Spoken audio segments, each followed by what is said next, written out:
እንዴት ቆያችሁ የንቃት አካዳሚ ቤተሰቦች? ባለፈው ክፍለ ትምህርታችን በክፍል 11 የአማርኛ ፊደል ተን ሰባቱንም ቤቶች ተመልክተን ነው የተለያየ ነው ማለት ነው። ለማስታወስ ያክል መለስ ብላችሁ በክፍል 11 የሰራሁትን ቪዲዮ ማየት ትችላላችሁ።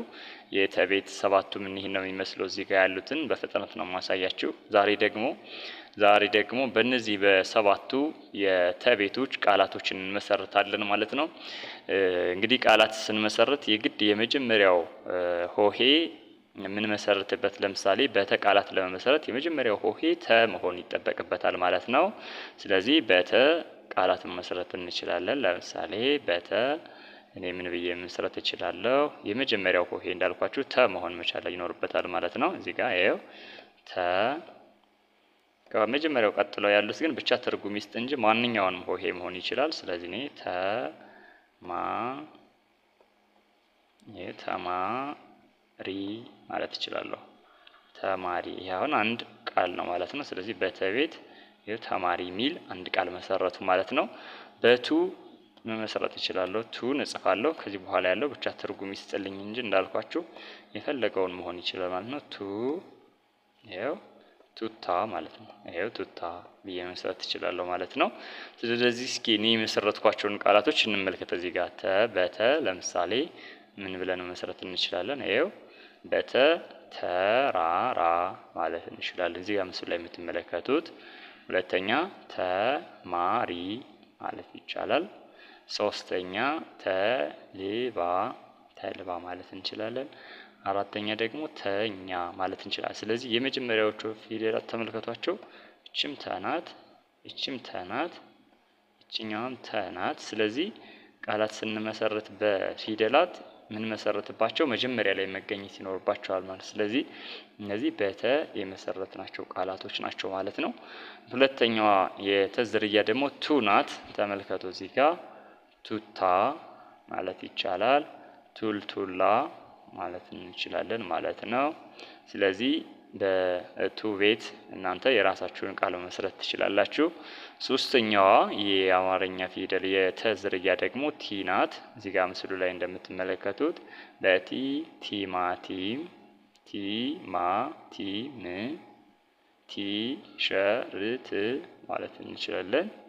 ሌላም መጨመር ይቻላል። በታ የዚህ ጋር የምትመለከቱት ታሪክ፣ ታንክ ማለት እንችላለን መጨመር ስለምንችል ማለት ነው። ይሄው ታንክ ከኩን ቀጣይ ስለምናይ ክን ስንጽፍ በዚህ ልክ ነው ማለት ነው። ታንክ፣ ታንኳ። ስለዚህ የመጀመሪያው ብቻ ታ ይሁን እንጂ የተለያዩ ቃላቶችን መጨመር እንችላለን ማለት ነው። በቴ ይሄው ቴፕ ማለት እንችላለን። ቴሌ ማለት ይቻላል። ቴምብር፣ ቴሌፎን የመሳሰሉትን የአማርኛ ቃላቶች መጨመር እንችላለን። በት ተመልከቱ ትል ማለት እንችላለን። ትልም፣ ትንተና የመሳሰሉ ፊደላት ቃላቶችን መመስረት እንችላለን። በቶ ጋምስ ላይ የምትመለከቱት ጦፋ ማለት እንችላለን ማለት ነው። እናንተም የራሳችሁን ቃላቶች በተቤት ትመሰርታላችሁ ማለት ነው።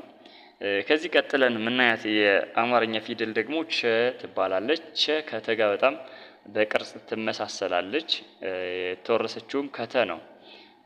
ለየት የሚያደርጋት አንድ ነገር የተን ቤት ከጻፍን በኋላ ከላይ በላይ አግዳሚ መስመር መጨመር ነው ማለት ነው። ስለዚህ ቸን ለመጻፍ ብዙ አትቸገሩም።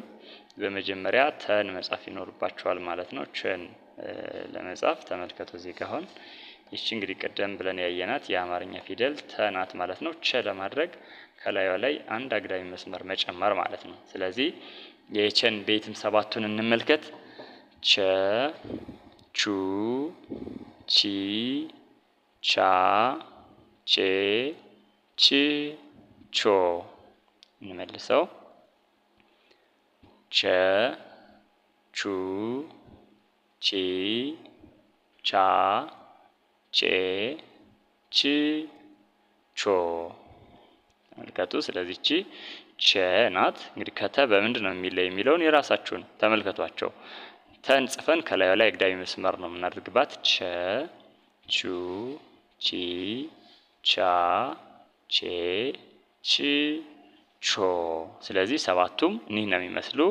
የመጀመሪያዋች ናት ቸ፣ ቹ፣ ቺ፣ ቻ፣ ቼ፣ ች፣ ቾ። ስለዚህ ቸ ብለን የምንጠራት የአማርኛ ፊደል ይህች ናት። እስኪ ቃላት እንመሰርትባት ደግሞ በቸ ቤት ስንመሰርት የመጀመሪያው በቸ ምን መሰረት ነው? የራሳችሁን መሰረት ይችላል። ለምሳሌ በቸ ቸር ብዬ መሰረት ይችላለሁ ማለት ነው። እኔ ቸር ተመልከቱ። በቸ ቸር፣ በቸ ሌላ መጨመር ይቻላል። በቹ ቹቻ፣ በቺ ቼርስ ማለት ይችላለሁ።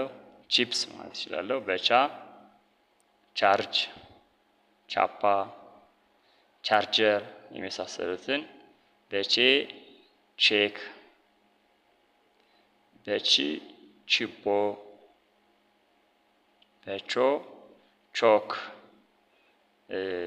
ብዬ እኔ ያስቀመጥኳቸው በቸ የመሰረትኳቸው ቃላቶች ናቸው።